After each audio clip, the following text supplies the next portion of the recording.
என்னாடுடைய சிவனே போற்றி, எந்நாட்டவர்க்கும் இறைவா போற்றி, ஏகம்பக்தன் என்றாய் போற்றி, பாவம் வென்றொரு ஆனாய் போற்றி, காவாய் கனகத்திரளே போற்றி, கைலை மலையானே போற்றி போற்றி. திருநாவல்ல அம்மையப்பனுடைய பேரொரு பெருங்கருணையினாலும் புரிஞரான சம்பந்த பாகீச மாணிக்கவா சுந்தரபெருமானுடைய குருவருளாலும் அவன் காட்டுவித்த வண்ணமும் கூட்டுவித்த வண்ணமும் ராமலிங்க சுவாமி மடாலயத்திலே திருவாசகத்தினுடைய அற்புதமான முறையை நடத்த இருக்கின்றார் நமது மதிப்பிற்கும் மரியாதைக்குரிய கண்ணனையா அவர்கள். இந்த அற்புதமான காரியத்தை நாம் எல்லாம் சிந்திக்க அளவுக்கு இறைவன் திருவள்ளுவர் சொல்லியிருக்கின்றார். ஒரு தொடங்குவார்கள்.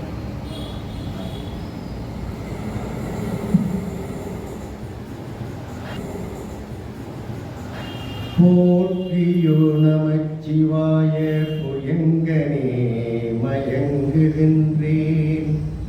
போற்றியோ நமச்சிவாய புகழிடம் பிரிதொன்றில்லை. போற்றியோ நமச்சிவாய புறம் எனை போக்கள் கண்டாய். போற்றியோ நமச்சிவாய சய சய போற்றி போற்றி. போற்றியோ நமச்சிவாய சய சய போற்றி போற்றி. ஆடல்வல்லான் திருவாசக முற்றோதல் குழு சார்பாக ராமலிங்க சுவாமிகள் மடாலயத்திலே திங்கள் 2 வியாழக்கிழமைகளில் திருவாசக விளக்க உரையை நாம் நடத்தி வருகின்றோம்.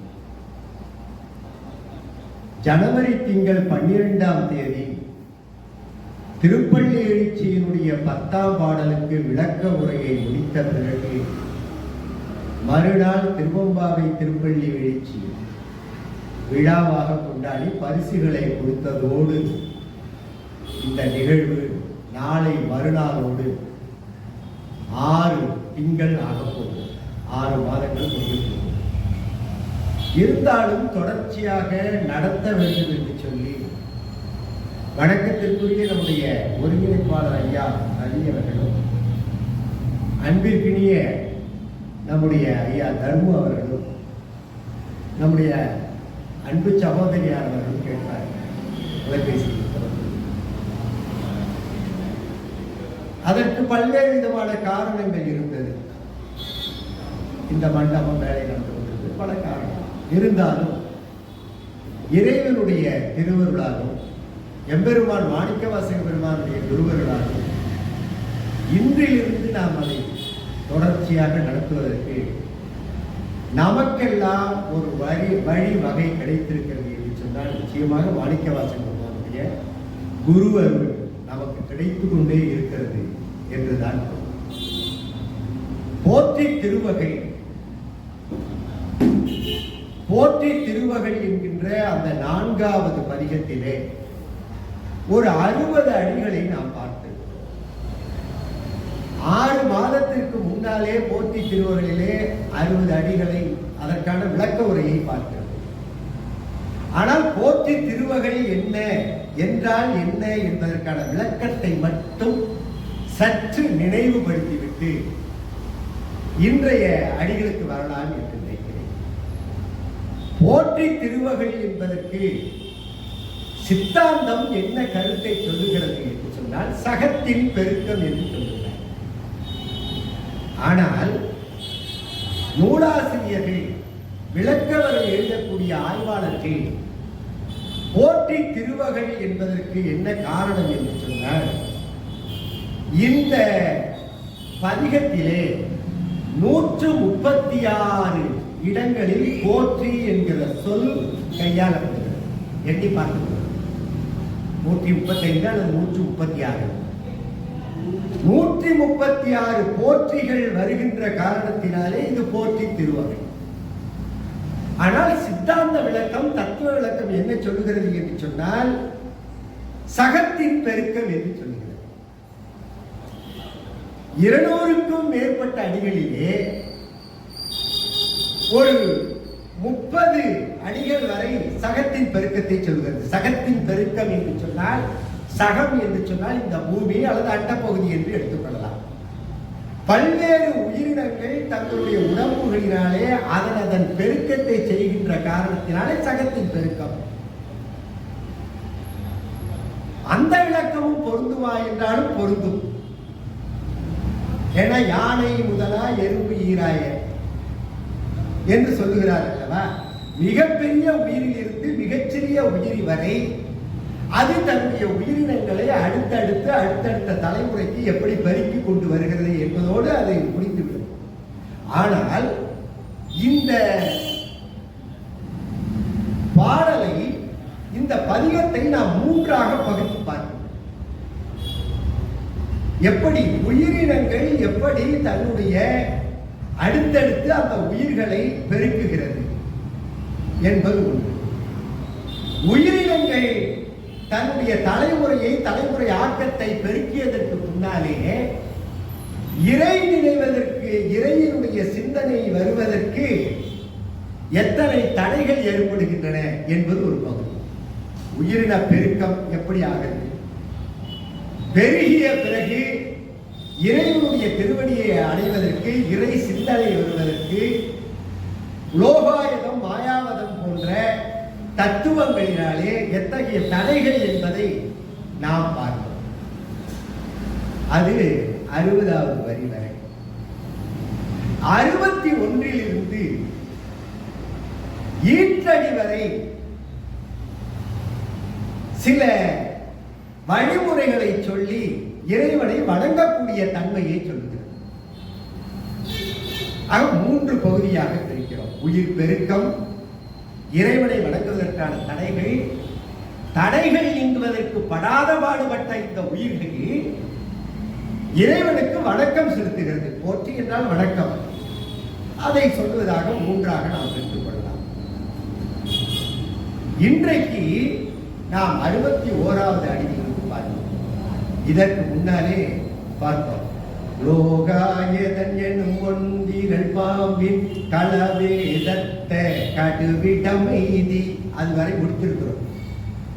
லோகாயதம் என்று சொன்னார் இந்த வாழ்வு, இந்த புறவாழ்வு, சிற்றின்ப வாழ்வு, உலக வாசனையுடைய, உலக பற்றுடைய வாழ்வை தான் உலோகாயதம் சொல்றோம். உலோகாயதம் என்னும் ஒன்றிரள் பாம்பின், மிகப்பெரிய பாம்பு. அந்த பாம்பு எதை கக்குகிறது என்றால் விஷத்தை கக்குகிறது. என்ன விஷத்தை கக்குகிறது? லோகாயதம் என்னும் ஒன்றிரள் பாம்பின் களவேதத்த கடுவிடம் எய்தி. கலாவேதம் என்று சொல்கிறார். கலா என்றால் கல்வி முறைகள், பேதம் என்று சொன்னால் மாறுபாடு. மாறுபாடான கல்வி முறைகள் அது விஷத்தை கக்குகிறது. இன்றைய நிலையிலே அறிவியலை படிக்கிறான், தொழில்நுட்பத்தை படிக்கிறான், கணித பாடத்தை படிக்கிறான். ஏகப்பட்ட பேதங்கள் என்று சொன்னால் குற்றம் அல்ல, மாறுபாடான பாடங்களை, கல்வியை பெறுகிறான். பெறுகின்ற காரணத்தினாலே அவன் இறை நோக்கிலிருந்து தடுமாறி செல்லுகிறான். எனவே அதை இவர் மாணிக்கவாசக பெருமானுடைய காலத்திலே இருந்த காலத்தினாலே கலாவேதத்தை கடுவிடம் என்று சொல்கிறார். கடுமையான விஷம் என்று சொல்கிறார். சிந்தனை இங்கே இல்லை. அதுவரை நாம் பார்த்தோம். அடுத்து தொடர்ச்சியாக பார்ப்போம். தப்பாமே தாம் பிடித்தது சலியா தழலது கண்ட மெழுகது போல தொழுதுள முருகி அழுதுள கம்பித்து ஆடியும் அலறியும் பாடியும் பரவியும் கொடிரும் பேதையும் கொண்டது விடதெனும் படியேயாகி நல்லிடையரான்பின் பசுமரத்தாணி அறைந்தார் போல கசிவது பெருகி கடலென மருகி அகக்குழை தனுகுலமாய்மை விதிர்த்து சகம்பே என்று தம்மை சிரிப்ப நானது ஒழிந்து நாடவர் பழித்துறை பூணதுவாக கோணுத முதல் இன்றி சதுர் இழந்தறிவால் கொண்டு சாரும் கதியது பரம அதிசயமாக கற்றா மனமென கதறியும் பதறியும் மற்றோர் தெய்வம் கனவிலும் இணையாது அருபரத்தொருவன் அவனியில் வந்து குருபரனாகி அருளிய பெருமையை சிறுமையன் நிழலது திருவடியினையை பிரிவினை அறியா நிழலது போல உன்பின்னாகி நீயது அதிசை என்புனையுகினக்கேங்கி அன்பெனுமாறு கரையது குரல நண்புலன் ஒன்றி நாதவிடரட்டி உரை தடுமாறி ரோமம் சிலிர்ப்ப கரமலர் ஒட்டித்து இருதயம் மலர கண்கணி கூற நுண்துளியருவ சாயா அன்பினை நாளும் தழைப்பவர் தாயேயாகி வளர்த்தனை போற்றி மெய்தரு வேதியனாகி வினைகட கைதர வல்ல கடவுள் போற்றி.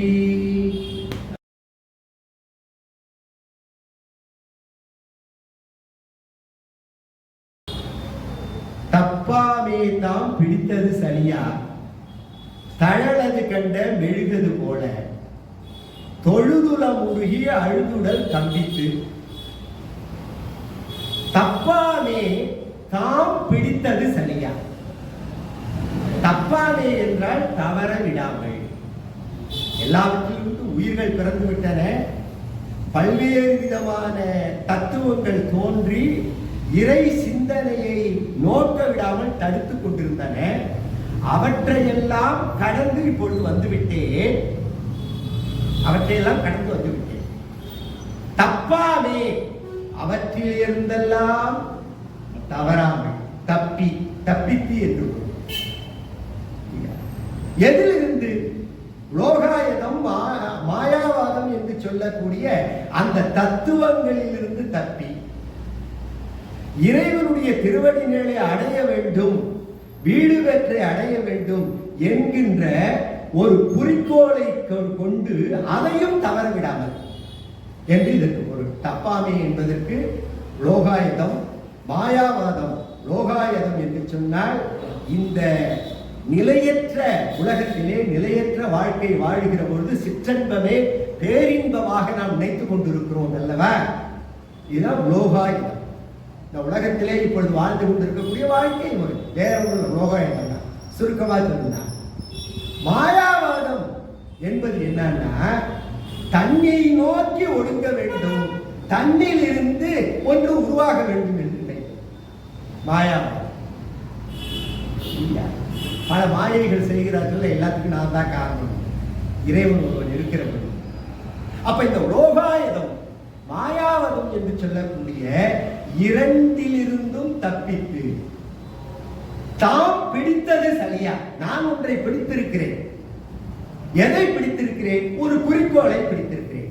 என்ன குறிக்கோள் என்று சொன்னால் இறைவனுடைய திருவடி நிழலை பற்ற வேண்டும், வீடு வேற்றை அடைய வேண்டும் என்ற ஒரு குறிக்கோளை நான் பிடித்திருக்கிறேன். அதை தப்ப விடாமல் பிடித்திருக்கிறேன். சலியா சலியாதுன்னா கீழே விடாமல், சல்லடைன்னு சொல்றோம். சல்லடையிலிருந்து உளுந்து பயிரை போட்டு சளின்னு சொல்றோம். சலித்தல்ல என்ன? மேலிருந்து கீழே இறங்குது. அதை கீழே இறக்கி விடாமல் அது என்னிடமிருந்து போகாமல் அந்த குறிக்கோள். தப்பாமே தாம் பிடித்தது சலியா. சலியான்னா ஈறுகட்ட எதிர்மறை பெயரச்சமாகின்றது, விடாது என்று பொருள். சலிதல் விடுதல், சலிதல் விடுதல், அதற்கு எதிர்மறை சலியா. சலியா என்று சொன்னால் ஈறுகட்ட எதிர்மறை பெயரச்சம் என்று இலக்கணம் சொல்லுகிறது. சலியா தூ, சலியாது தூ என்கிற அந்த சொல்ல கேட்கிறது இலக்கணத்திற்கு போல். தப்பாமே தாம் பிடித்தது சலியா தழலது கண்ட மெழுகது போல. இப்ப குறிக்கோளை நான் இறுகி பிரித்து விடாமல் இருக்கிற பொழுது எப்படி ஆனது என்னுடைய உள்ளம் என்று சொன்னால் தழலது கண்ட மெழுகது போல. தழல் ஒரு புறம் இருக்கிறது, மெழுகு ஒரு புறம் இருக்கிறது. அந்த அந்த மெழுகு தழலை பார்த்தாலேயோ தழல் மெழுகை பார்த்தாலேயோ மெழுகு உடனே உருகுமா? உருகாது. ஏன் கண்ட என்கிற சொல்லை போட்டார்? அங்க ஒரு விளக்கத்துக்கு வரும். தழலது கண்ட மெழுகது போல. மெழுகு அணுக்கமாக சென்று அதன் மீது படுகிற பொழுதுதான் எரிந்து உருக ஆரம்பிக்கும். ஆனால் உரையாசிரியர் என்ன சொல்லுகிறார்? அது ஒரு அணிக்காக, அணியின் சுவைக்காக அழகாக சொன்ன வார்த்தை. தழலது கண்டன்னா இந்த மெழுகு தழலுக்கு அணுக்கமாகி தீ அதன் மீது பட்டு எரியக்கூடிய தன்மை. தழலது கண்ட மெழுகது போல. மெழுகுக்கு வேணும்னா தழல் கிட்டக்க போய் தான் எரியும். ஆனா அடியாருடைய உள்ளம் இறைவனை கண்டாலே எரியும், உருகும். அதற்காக அதை கொண்டு வருகிறேன். அடியாருடைய உள்ளம் இறைவனை காண்கிற பொழுது உருகும். தழலது கண்ட மெழுகது போல தொழுதுள மூழ்கி அழுதுடல் கம்பித்து. தொழுது உளம் உருகி அழுது உடல் கம்பித்து. எடுத்தோடனே தொழுவோமா? இல்லையே. எது முன்னாடி போடணும்? உள்ளம் உருகுதல் என்கிற செயல் முன்னாலே நடக்கணும். அதற்கு பிறகுதான் தொழுகை வரும். அப்படிதானே? அதானே? அப்ப உருகி தொழுதுன்னு கொண்டு கூட்டி நாம் பொருள் கொள்ள வேண்டும். உருகி, மனம் உருகி, பிறகு தொழுது. பிறகுதானே வணங்குவோம். மனம் உருகாமல், மனம் சொல்லாமல், மனம் இறைவனுடைய திருவடியின் மீது செல்லாமல் நாம் தொழுவோமா? தொழமாட்டோமே இல்லையா? என்றால் இந்த செய்யனுடைய சிறப்புக்காக அப்படி போட்டார். நெருகை மூணுக்காக, மோனைக்காக. தொழுதுளம் உருகி, உள்ளம் உருகி தொழுது. அழுதுடல் கம்பித்து, பிறகு அழுகிறோம். இந்த அழுகிறது என்பது என்னன்னா மெய்யினுடைய கழுவுதல். மெய் கழுவுதல் இல்லையா? ஒரு இன்ப உணர்ச்சி ஏற்படுகிற பொழுது அழுகை வரும் இல்லையா? தொழுதுல முருகி அழுது உடல் கம்பித்து. கம்பித்து என்று சொன்னால் நடுக்கம். இந்த உடலிலே ஒரு நடுக்கம் ஏற்படுகிறது. முதலில் எல்லா மாயைகளிலிருந்து விடுபட்டு இறைவனை நோக்கி நாம் செல்லுகிற பொழுது இவையெல்லாம் வரிசையான படிநிலைகள். உளம் உருகி, பிறகு தொழுது, பிறகு அழுது, பிறகு உடல் கம்பிக்கிறது. உள்ளம் உருகுகிறது, கை தொழுகிறது அல்லது உடல் தொழுகிறது. அடுத்தது மூன்றாவதாக உடல் கம்பிக்கிறது. இந்த உடல் நடுங்குகிறது. தொழுதுடல் உருகி அழுதுடல் கம்பித்து. ஆடியும் மலரியும் பாடியும் பரவியும், ஆடியும் மலரியும் பாடியும் பரவியும். ஆடுதலோடு தானே பாடுதல் வரும். ஆடலோடு பாடலை கேட்டேன் பார்க்கலாம். ஆடலோடு இணைந்து நடப்பது பாடல், பாடலோடு இணைந்து நடப்பது ஆடல். இடையிலே ஒரு சொல்லை போடுகிறார், அலறுதல். ஏன் அப்படி போட்டார்? தெரியாமல் மாணிக்கவாசகர் போடுவார? ஆடியும் மலரியும் பாடியும் பரவியும். இறைவனுடைய அந்த நினைவு ஏற்பட்ட பிறகு, திருவடி நினைவு ஏற்பட்டுகிற பொழுது ஆடுகிறேன். ஆடுகிற பொழுதே பாடல் வருகிறது. ஆனால் இடையில் உள்ளம் உருகுகின்ற காரணத்தினாலே, மெய்ப்பாட்டின் காரணமாக ஆனந்த பரவசம் ஏற்படுகிறது அல்லவா? அந்த ஆனந்த பரவசம் ஏற்படுகிற பொழுது அலறுதல் நடக்குது. உதாரணத்துக்கு ஒன்றை எடுத்துக்கொள்வோம். நான் இப்பொழுது இங்கே விளக்க உரை ஆற்றிக் கொண்டிருக்கிறேன். தூரே இருக்கக்கூடிய ஒருவர் விளக்க உரையை ஆற்ற வேண்டியதான். ஏன் இதற்கு இந்த அலறாங்க? சற்று நாம் வேகமாக பேசுகிற பொழுது அந்த சொல் வரும். அதற்கு என்ன காரணம் என்றால், பேசுகிற பொழுதே ஏற்படக்கூடிய ஒரு இன்ப உணர்ச்சி, ஒரு ஆனந்த பரவசம். அப்ப ஆடல் நடக்கிறது, பாடுகிற பொழுது அந்த ஆனந்த பரவசம் ஏற்படுகிற பொழுது அந்த பாடக்கூடிய தன்மை ஓலமிட்டு அலறுவதாக தெரிகிறதா. அதனால அதை போடுற இணைக்கிற ஆடியும் அலறியும் பாடியும் பாடுதல் நமக்கு தெரியும். பரவியும் பரவுதல் என்பது என்னன்னா விழுந்து வணங்குதல். பரவுதல்னா வணங்குதல்னு அர்த்தம். அட்ட அங்கமாக, எட்டு அங்கமாக, சாஷ்டாங்கமாக சொல்றோம் இல்லையா? அந்த 8 அங்கங்களை வைத்து நாம் வணங்குகிறோம் அல்லவா? அந்த வணங்கக்கூடிய தன்மையை தான் பரவுதல் என்று சொல்லுகிறார். ஆடுதல், அலறுதல், பாடுதல், பரவுதல், இந்த 4 இருக்கும். அதற்காக உடனடியாக இறைவனுடைய திருவடியை அடைந்து விட போவதில்லை. இவையெல்லாம் எப்படி படிப்படியாக வளர்ந்து கொண்டிருக்கின்றன என்பதை மாணிக்கவாசக பெருமான் சொல்ல வருகிறார். ஆடியும் அலறியும் பாடியும் பரவியும் கொடிரும் பேதையும் கொண்டது விடாது எனும். கொடிரும் பேதையும் கொண்டது விடாதெனும்.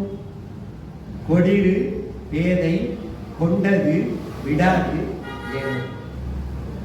கொடிரினை மூர்க்கனும் முதலையும் கொண்டது விடாது பழமொழி. மூர்க்கன் முரட்டு பயம், முதலை முரடானது. இந்த 2ம் தீமையை கருதியே தான் கொண்டதை விடாது. முதலை ஒரு விலங்கை உண்ணுவதற்காக பிடிச்சது விடாது. மூர்க்கன் தீமையான காரியத்தை செய்ய வேண்டும் என்ற காரணத்திற்காக கொண்டதே கொள்கை என்பதற்காக அவன் பிடித்ததை விட மாட்டான். ஆனால் இந்த பழமொழியில் இருந்து கொடிரும் பேதையும் கொண்டதை விடாது என்று சொல்வது சற்று மாறுபட்டது. என்ன மாறுபாடு? கொடிரு என்று சொன்னால் குரடு என்று சொல்லக்கூடிய கருவி இருக்குல்ல, குரடு ஐயாவுக்குலாம் தெரியும். ஆணி அடிச்சுட்டு கொரடால கொடுக்கிறோம்ல, நகை தொழிலாளிகளும் செய்யும். அந்த கொரடை வச்சு எல்லாம் செய்வார். அதுதான் கொடிருங்கிறது. அதுதான் இப்ப கொடிரும் பேதையும் கொண்டதை விடாது. அந்த கொடிரை யார் இயக்குகிறார்? யாரோ ஒருவன் இயக்குகிறார். எதற்காக இயக்குகிறார்? ஒரு நன்மையை கருதி இயக்குகிறார். நன்மையை கருதி தானே இயக்குகிறார்.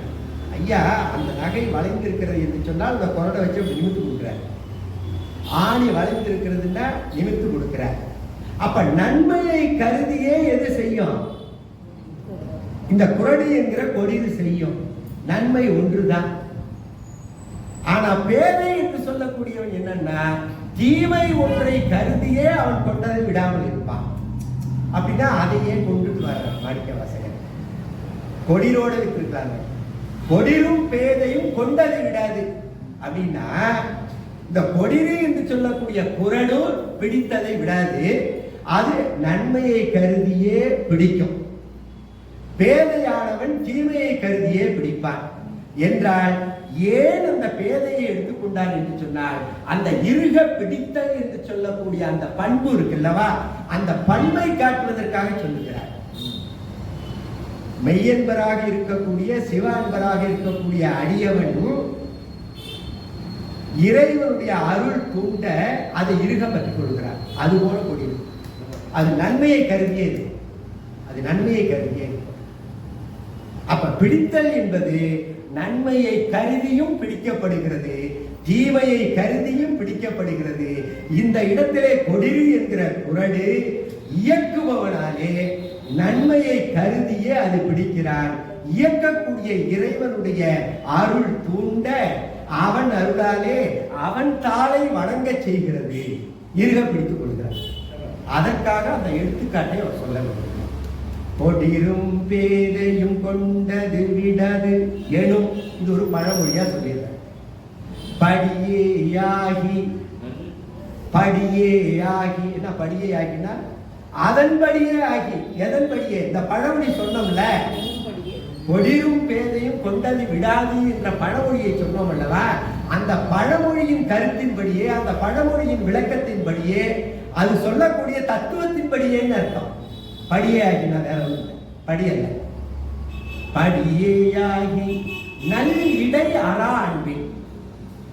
நல் இடை அரா அன்பின், அந்த அன்பு என்பதை நன்மையோடு கூட்டணும். அந்த அன்பு என்பதை இளையரா என்று சொல்லோடு கூட்டணும். கூட்டினால் நல்லன்பு என்பதும் இளையரா அன்பு என்பதும் வரும். நல்லன்பு இடையரா அன்பு, அது செய்யுள் இலக்கணத்துக்காக நல் இடை அரா அன்புன்னு சொல்றார். இப்ப அன்புன்னு சொல்றோம், மகன் மீது அன்பு செலுத்துகிறோம், கணவன் மனைவி மீது, மனைவி கணவன் மீது அன்பு செலுத்துகிறார்கள், ஆசிரியர் மாணாக்கன் மீது, மாணாக்கன் மீது ஆசிரியர் மீது. இந்த உலக வாழ்க்கையிலே செலுத்தக்கூடிய அன்பு எல்லாம் நன்மையையும் தீமையையும் சார்ந்துதான். அதான உண்மை, அதான உண்மை.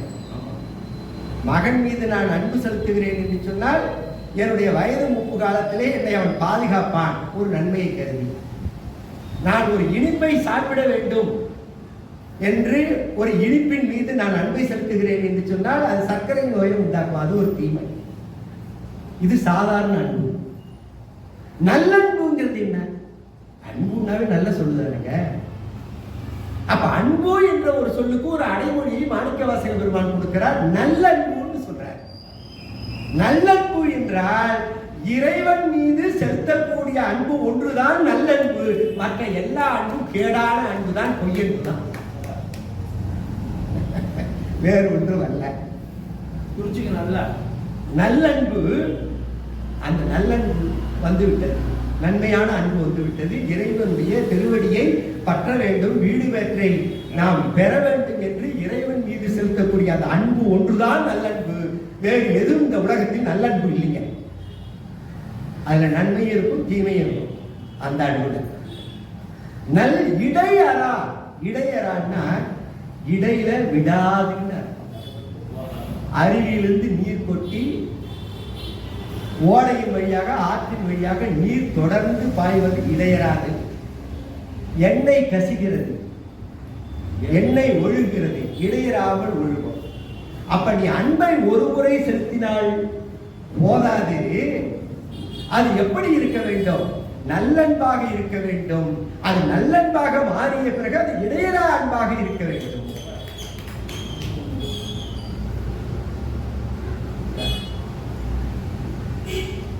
நல்லிடையராண்டி பசுமரத்தாணி அறைந்தார் போல. சரி, அது எப்படி ஆகும் அப்படின்னா, பசுமரத்து ஆணி அறைந்தார் போல. இது சாதாரணமாக நாம 8ஆம் வகுப்பிலிருந்து 10ஆம் வகுப்பு வரை இந்த தொடரை வைத்து நீ எழுது தம்பி என்று சொல்லுவோம். பசுமரத்தாணி அறைந்தார் போல ஒரு தொடரை கொடுத்து வாக்கியத்தில் அமைத்து எழுதுவோம். ஏன் பசுமரத்தாணி என்று சொன்னார்கள் என்று சொன்னால், பசுமையாக இருக்கக்கூடிய மரத்திலே ஆணியை அறைகிறோம், உள்ளே போய்விடுகிறது எளிமையாக.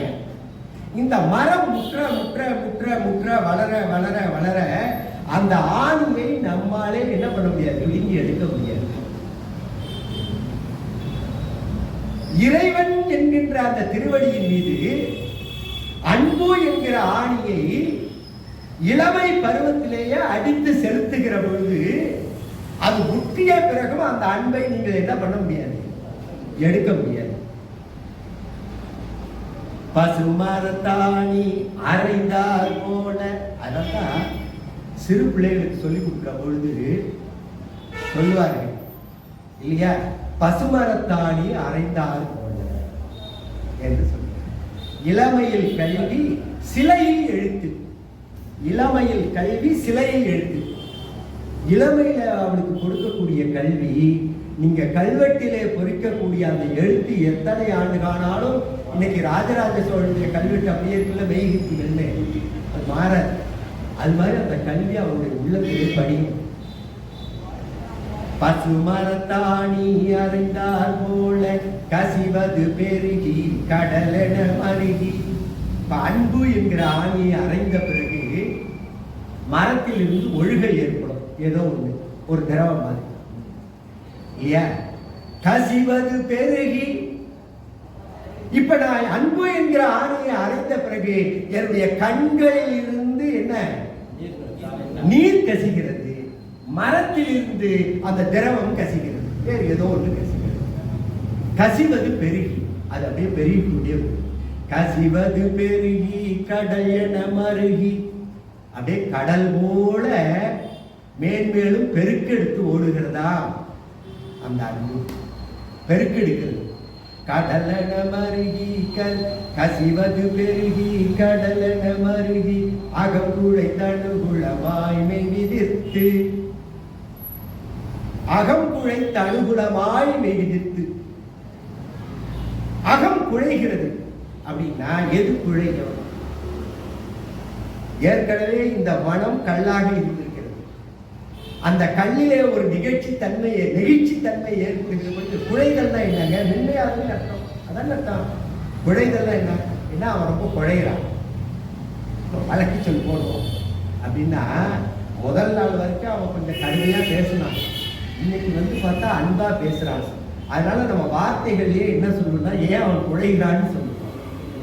அகங்குழைந்த அனுகூலமாய் எதிர்த்து அனுகூலம் என்ற சொல் அனுகூலம் என்று இங்கே விகாரப்பட்டது. அனுகூலம் அனுகூலமா இல்லையே அப்படின்னு சொல்லி.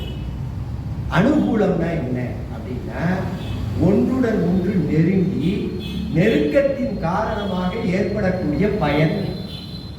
இறைவனுடைய திருவடிகளை நெருங்கி அவனிடமிருந்து நாம் திருவருளை பெறுகிறோம் அல்லவா, அது அனுகூலம். அந்த அனுகூலம் என்கிற சொல் செய்யுள் எழுதுவதற்கு காரணமாக விகாரப்பட்டுன்றது. விகாரம் என்றால் மாறி நின்றது, வேறு ஒன்றும் இல்லை. அகங்குழைத்த அனுகூலமாய் அப்படி அனுகூலம் ஏற்படுகிறது. மெய் விதிர்த்து இந்த உடம்பு என்ன ஆகுதுன்னா நடுங்கிறது. எப்ப நடுங்கும் உடம்பு என்றால் இன்ப உணர்ச்சி மீதூர இந்த உடலிலே ஏற்படக்கூடிய அந்த மெய் நடுக்கம் தான் கம்பித்துன்னு ஏற்கனவே சொன்னோம்.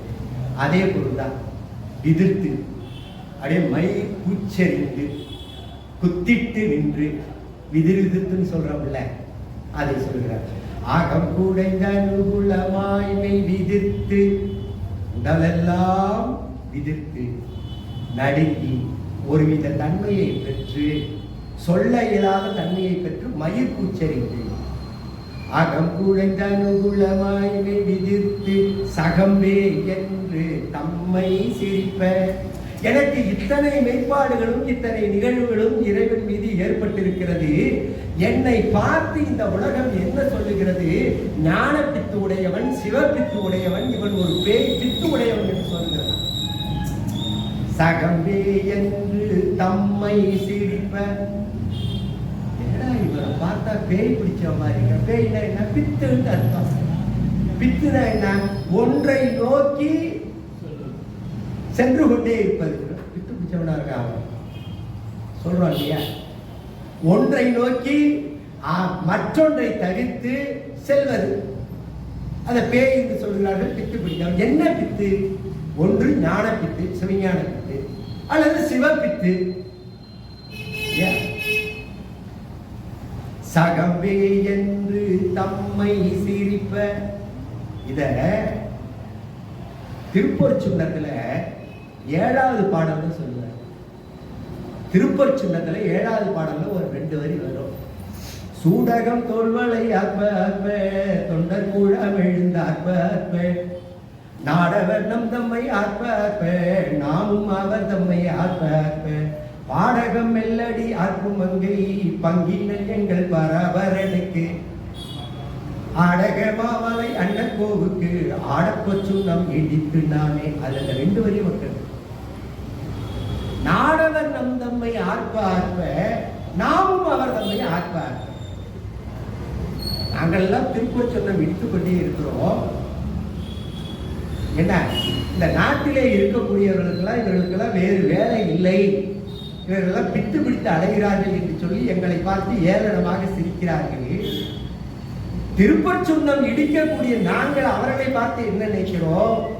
அட பாவிகளா, நாங்கள் வீடு பெற்றை அடைய வேண்டும், சிறுவருடைய இறைவனுடைய திருவடிகளை அடைய வேண்டும் என்பதற்காக நாங்கள் சுண்ணம் இடித்துக் கொண்டிருக்கிறோம். இந்த தத்துவத்தை தெரியாமலேயே நீங்கள் சிரிக்கிறீர்கள் சிரிக்கிறீர்களே, உங்களை பார்த்து நாங்கள் சிரிக்கிறோம். இந்த 2 வரி அது பொருள். நாடவர் தந்தமை ஆர்ப்ப ஆர்ப்ப நாமும் அவர் தம்மை ஆர்ப்பார். சகமே என்று தம்மை சிரிப்ப. எல்லோரும் என்ன சொல்கிறார்கள்? இவன் பித்து பிடித்தவனாக இருக்கிறானே, சிவபித்து பிடித்தவனாக இருக்கிறானே என்று சொல்லி சிரிக்கிறார்களே. அதற்கு அடுத்தது நாடது ஒழிந்து நாடவர் பழித்துறை பூனதுவாக போனுதல் இன்றி.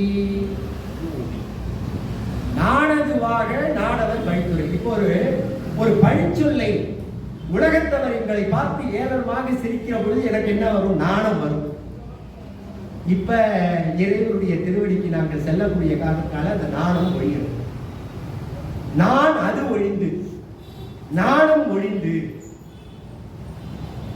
நாணம் ஒழிந்து, நாங்கள் நாணப்பட்டதெல்லாம் ஒழிந்து, நாடவர் பழித்துறை. அந்த நாடவர்கள் எல்லாம், நாட்டில் இருக்கக்கூடிய மற்றவர்கள் எல்லாம் எங்களை பழித்தும் இடித்தும் உரைத்தும் சொல்லிக் கொண்டிருக்கிறார்கள் அல்லவா? இப்ப ஐயாவை பார்த்து இதுக்கு வேலை இல்லை, எப்ப பார்த்தாலும் முற்றோதல் பல பேர் பேசுவாங்க. அவர்கள் படிக்கட்டும், நாம் அவர்களை பார்த்து என்ன படிக்கிறோம்? இதனுடைய அருமை பெருமை உனக்கு தெரியாது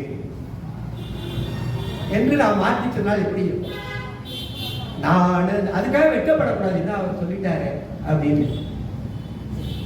நாடது ஒழிந்து நாடவர் பழித்துறை பூணதுவாக கோணுதலின்றி,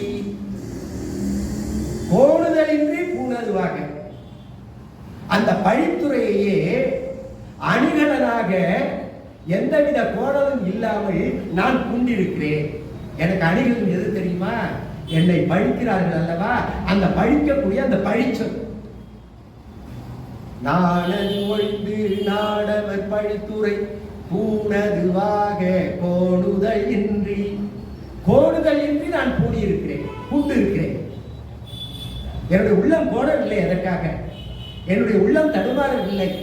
நான் இப்படித்தான் இருப்பேன், இறைவனை பற்றி நினைத்துக் கொண்டுதான் இருப்பேன் என்று சொல்லக்கூடிய நாடது ஒழிந்து நாடவர் பழித்துறை பூணதுவாக கோணுதல் இன்றி. சதுர் இழந்த அரிமால் கொண்டு சாரும்.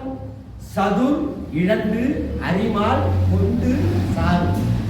சதுர் என்று சொன்னால் வலிமை, சதுர் என்று சொன்னால் வன்மை, சதுர் என்று சொன்னால் சாதுரியம்.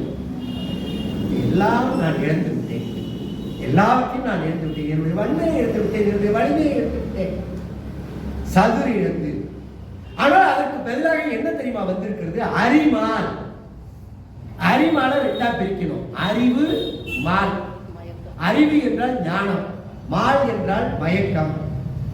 ஞான பித்து என்று அரிமால் என்று சொன்னால் ஞானம் இல்லையா?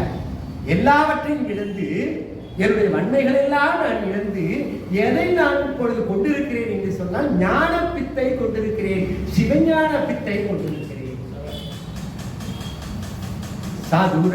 சதுரிழந்தரிமால் கொண்டு சாரும் கதியது பரம அதிசயமாக. அப்படி நான் சார்புடையவனாக இறையை நோக்கி சார்புடையவனாக இருக்கிற பொழுது கதியது, கதின்னு சொல்றான், நற்கதின்னு சொல்றான். வீடு வேறு பேரின்பம். எனக்கு கிடைக்கக்கூடிய பேரின்பம் இருக்குல்ல, கதி அது. அந்த பேரின்பமான அதுன்னு அர்த்தம், அந்த வீடு வேறான அதுன்னு அர்த்தம் இல்லையா? இறையன்பான அதுன்னு அர்த்தம், சிவஞானமாகிய அதுன்னு அர்த்தம். கதியது எடுத்துக்கணும். கதியது. அப்படி நான் பெற்றிருக்கக்கூடிய அந்த வீடு வேறு பேரின்பம் கதியது பரம அதிசயமாக. அது எனக்கு பேரதிசயமா இருக்கு. இத்தனை இடர்பாடுகளிலிருந்து மீண்டு வந்து எனக்கு சிவஞானம் கிடைத்திருக்கிறது, வீடு வேறு கிடைத்திருக்கிறது, பேரின்பம் கிடைத்திருக்கிறது. அதை கண்டு நான் அதிசயப்படுகிறேன். என்ன அதிசயம்? பரம் அதிசயம், பரமாதிசயம்னு உண்ணுது இல்லையா? இதை விட வேறு ஒரு அதிசயம் இல்லைன்னு அர்த்தம். அப்பா, நான் உங்க வீட்டுக்கு பெண் பார்க்க வந்தேன், எங்களுக்கு பரம திருப்தி அப்படின்னு முழுமையான திருப்தின்னு அர்த்தம். இப்ப பரம அதிசயம்னா இது எங்களுக்கு வேறொரு அதிசயம் இல்லை, முழுமையான அதிசயம் இது, பரம அதிசயம். ஏன்னா பரம்பொருளே அங்க அதிசயமாக இருந்ததானே ஆடல்களை எல்லாம் நடத்தித்துக் கொண்டிருக்கின்றார். கதியது பரம அதிசயமாக கற்றா மனம் என கதறியும் பதறியும்.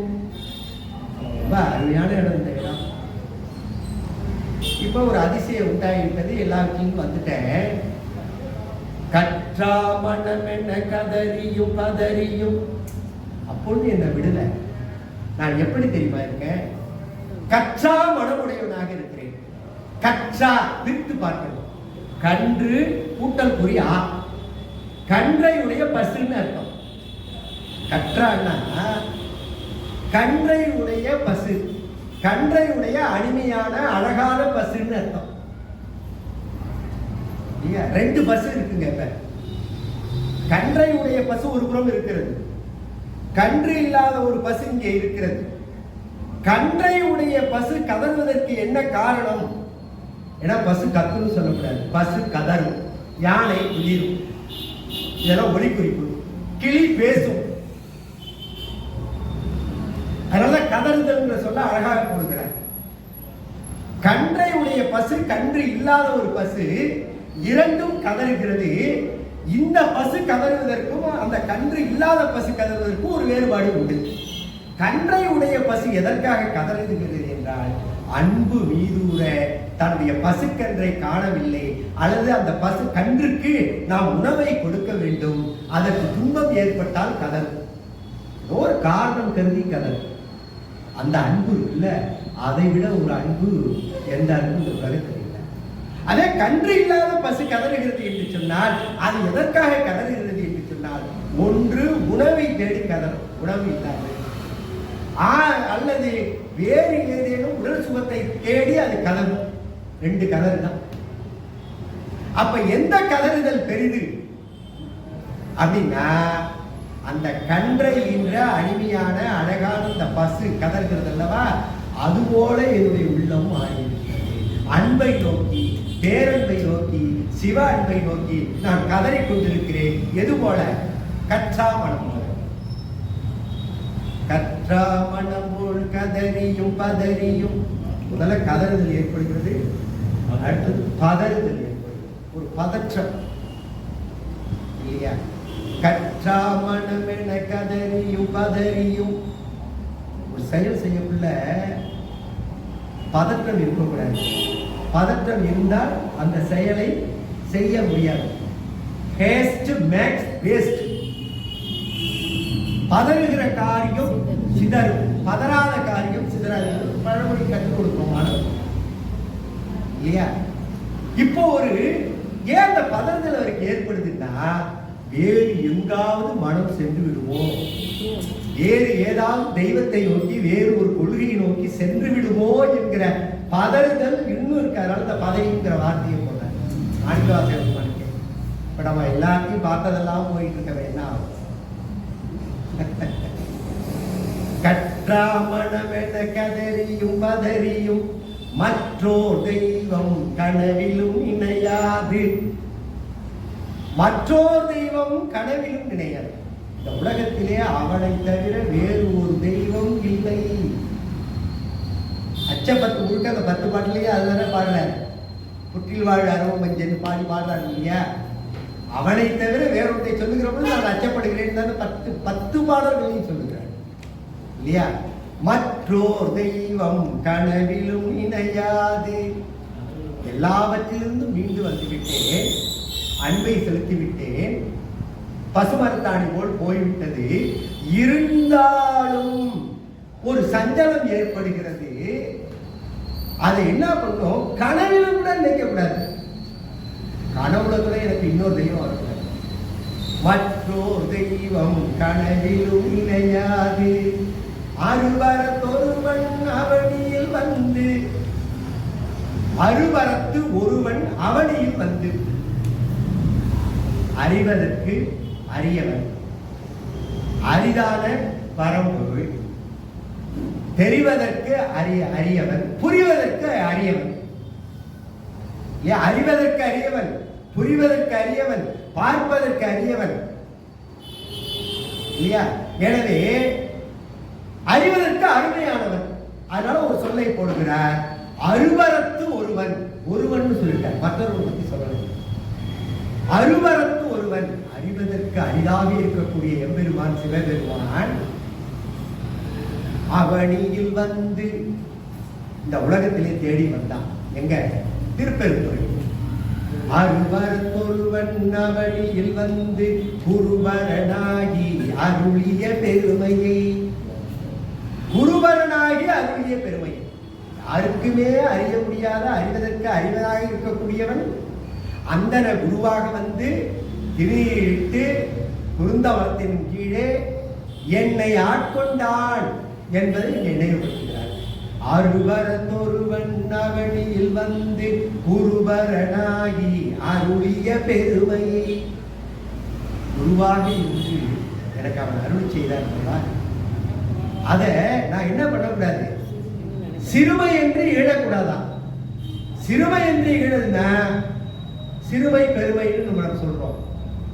அது ஒரு விளக்கமாக இருந்தாலும் கூட இந்த இடத்திலே பொருந்தக்கூடிய விளக்கம் என்னன்னா, இதெல்லாம் நடப்பது எளிமைதான் என்று நினைக்கக்கூடாது. எளிமைதான் என்று நினைக்கக்கூடாது. அது சிறுமைங்கிற வார்த்தையை கொண்டது எளிமை என்கிற சொல்லாட்சி கருதி பொருட்கருதி எங்கே கொடுத்திருக்கிறார்.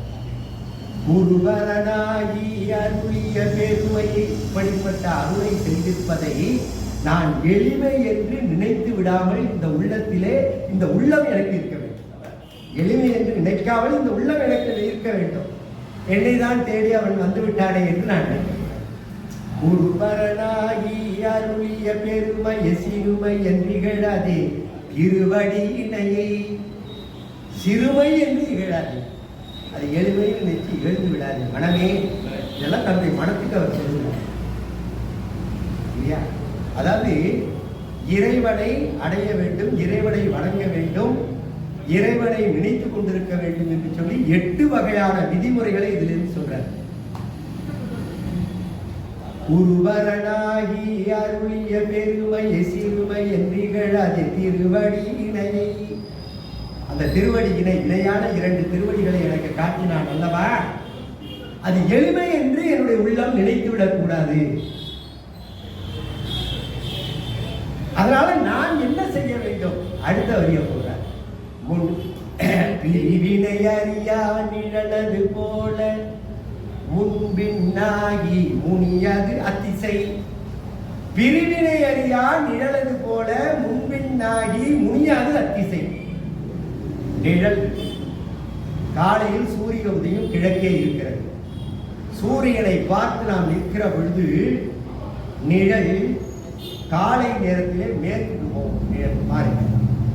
மாலை நேரத்திலே மேற்கிலே சூரியன் மறைகிற பொழுது இந்த உருவத்தினுடைய நிழல் எங்கே இருக்கிற? கிழக்கு நோக்கி இருக்கும். ஆனா எந்த நேரத்திலும் பிரியுமா? உருவத்தை விட்டு அந்த நிழல் பிரியுமா? பிரியாது. அதனாலதான் ஒரு சொல்லி போறார், பிரிவினை அறியா நிழல்.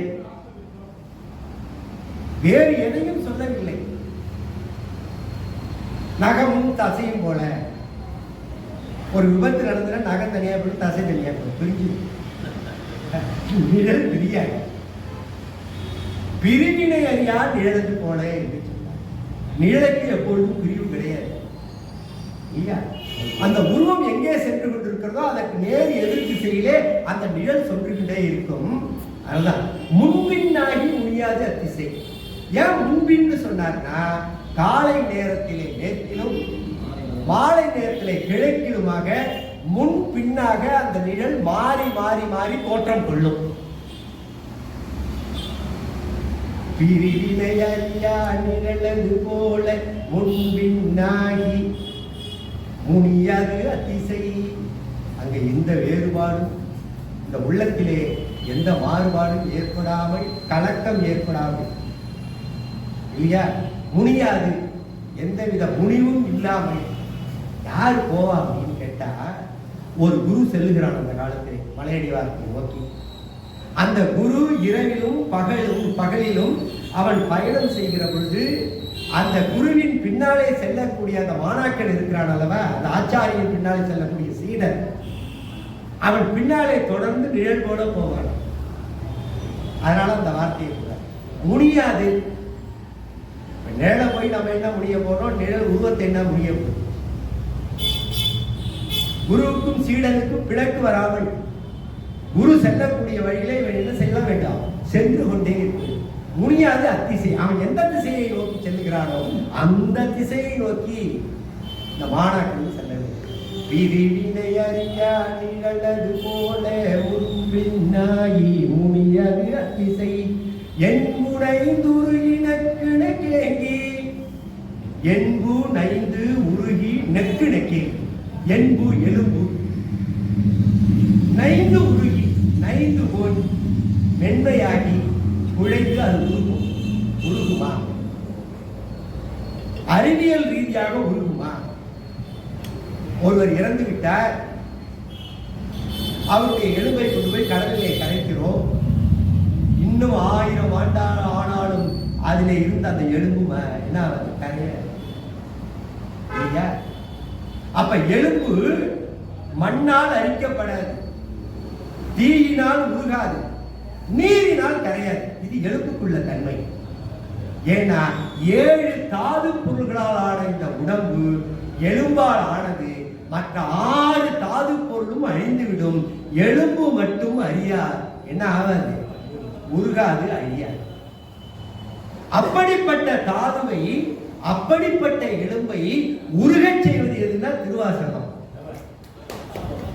அதனால இந்த திருவாசகத்துக்கு என்ன பேருன்னா எலும்புருக்கின்னு பேரு. எலும்புருக்கின்னு ஒரு நோய் இருக்கு, அந்த நோய் அல்ல. அப்ப மண்ணினால் அரிக்க முடியாத, நீரினால் கரைக்க முடியாத, தீயினால் உருக்க முடியாத ஒரு எலும்பை உருக செய்யக்கூடிய ஆற்றல் எதற்கு இருக்கிறது என்று சொன்னால் திருவாசகத்திற்கு இருக்கிறது. அதனால இந்த வார்த்தை என்புனைந்துருகி நெக்கு நெக்கேங்கி. நெக்கு நெக்கேங்கி என்றால் அன்பு மீதூர இறங்கி. நெக்குருகின்னு சொல்றவங்க அன்பு மீதூர இறங்கி என்று அதற்கு அன்பெடுமாறு கரையது குரல. இப்ப இந்த அளவிற்கு முன்னேற்றம் ஏற்பட்டு விட்டது ஒரு ஆன்மாவிற்குள்ளே. அன்பெடுமாறு கரையது குரல. 2 கரைகளையும் தொட்டுக்கொண்டு ஆற்றினுடைய வெள்ளம் போவது போல இந்த அன்பு என்ன செய்கிறது, இந்த எலும்பு என்று சொல்லக்கூடிய உள்ளீடு உள்ள துவாரம் உள்ள அந்த எலும்பின் உள்ளே விரைந்து போய்கொண்டே இருக்கு. அதனாலதான் எலும்பு என்ன இருப்ப உருகு. அன்பெடுமாறு கரையது குரல நன்புலன் ஒன்றி நாதவென்று அலற்றி. நன்புலன் ஒன்றி நாதவென்று அரற்றி. நன்புலன் நன்மையான புலன்கள், ஐம்புலன்கள் என்று சொல்லுகிறோம், ஐம்பொறிகள் என்று சொல்லுகிறோம்.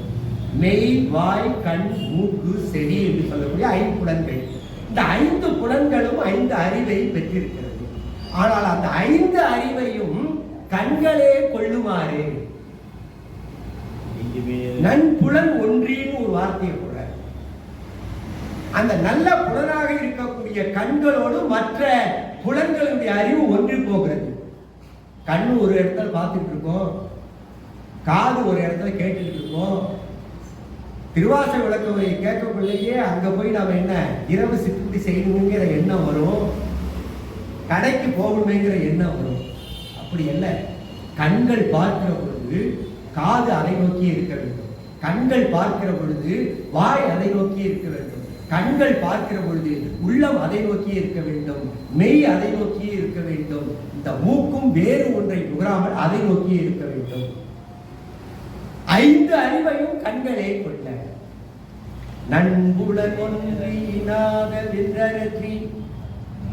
இந்த நிலைமை வருகிற பொழுதுதான் உரை தடுமாறீரோம் சிலிப்ப கரமலர் மொட்டித்து இருதயம் மலர.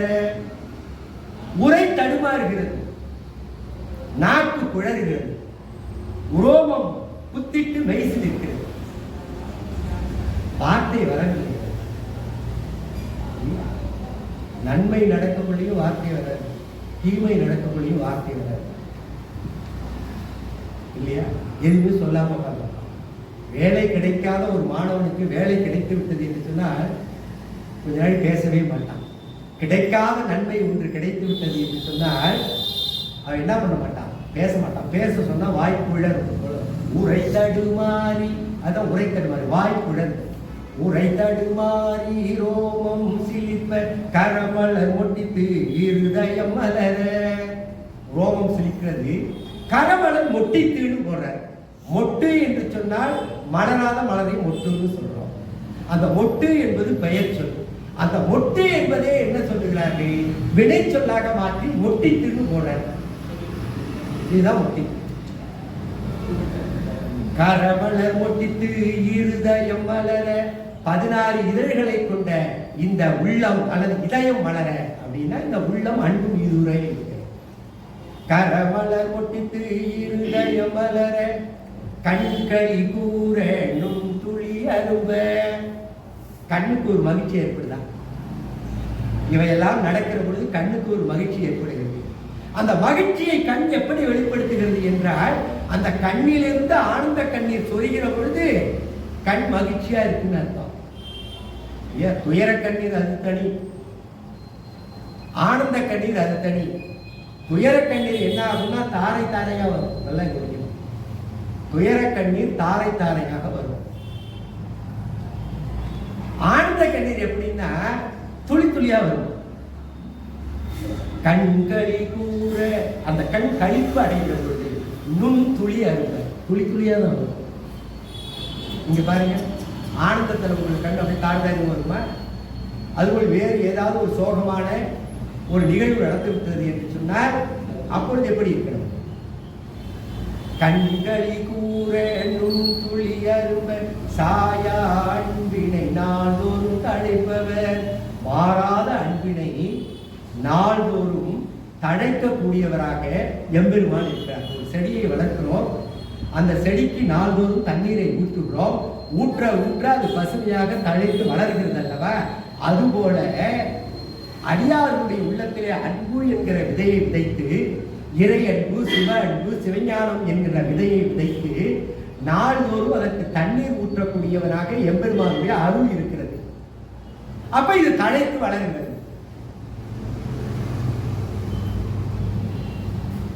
கண்களி கூற நுண்துளி அரும்ப சாயா அன்பினை. சாயா அன்புனா மாறாத அன்பு.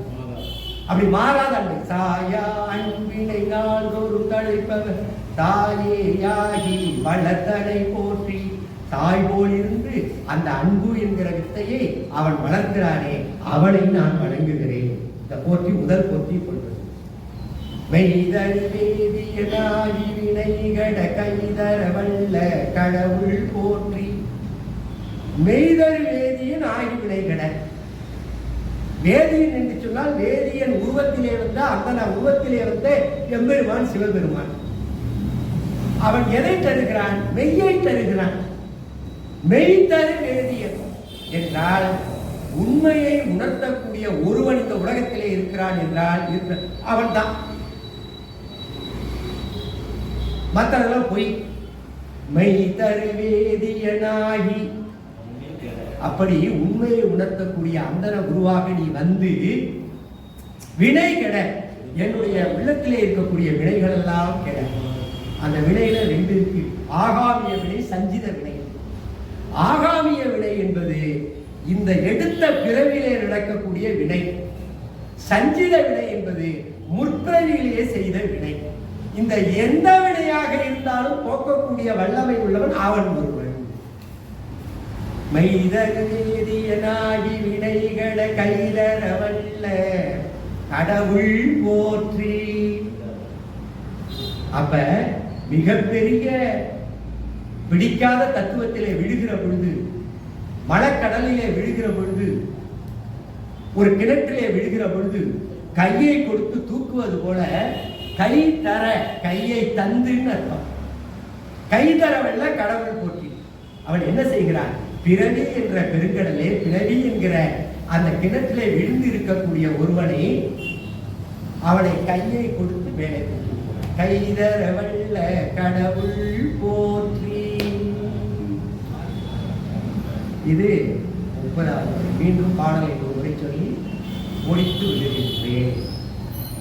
தப்பாவே தாம் பிடித்தது சலியா தழலது கண்ட மெழுகது போல தொழுதுள மூழ்கி அழுதுடல் கவிழ்ந்து ஆடியும் அழகியும் பாடியும் பரவியும் கொடிரும் பேதையும் கொண்டது விடலின் படியேயாகி நல்லிடையராழ்வின் பசுமரத்தாணி அறைந்தார் போல கசிவது பெருகி கடலென மருகி அகமுடை நடுகுணமாய் நெகிழ்த்து சகமே என்று நம்மை சிரிப்ப நானது ஒழிந்து நாடனர் படித்துறை பூனதுவாக கோருதையின்றி சதுரிடன் அறிவால் கொண்டு சாரும் கற்றாமணமென கதியது பரம அதிசயமாக கற்றாமணமென கதறியும் பதறியும் மற்றோ தெய்வம் கனவிலும் கிடையாது அருவரத்தொருவன் அவனியே வந்து உருவரனாகி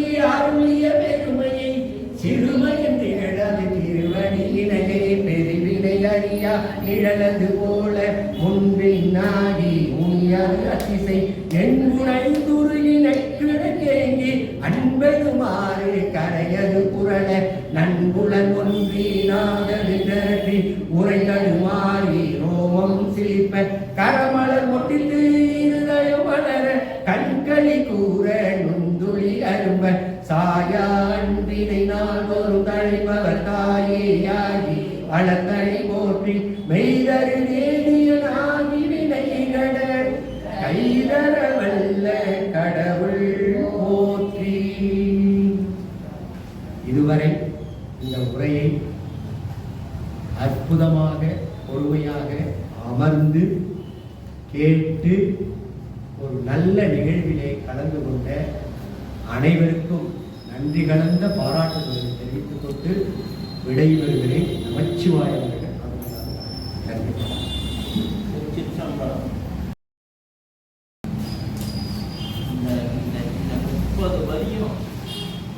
வாழ்க்கையில அற்புதமான வரிகளாக ஐயா எடுத்து கொண்ட விதமும் பேசியதும் எவ்வளவு நம்முடைய மனசுல எப்படி இறைவனை எப்படி கும்பிடுவது அப்படின்னா எவ்வளவு அழகா இந்த வரிகளை கேட்ட பிறகு மற்றோ தெய்வம் கனவிக்கும் அப்பதான் அவர் வருவார். இந்த வரி எவ்வளவு அழகா அவர் முடிச்சாரு பாருங்க. சரியா அந்த 30 நிமிஷம் முடிச்சாரு. நான் வந்து 6 வந்து 1 மணி நேரம் போனதுக்கு இதுதான் சிவலோகம்.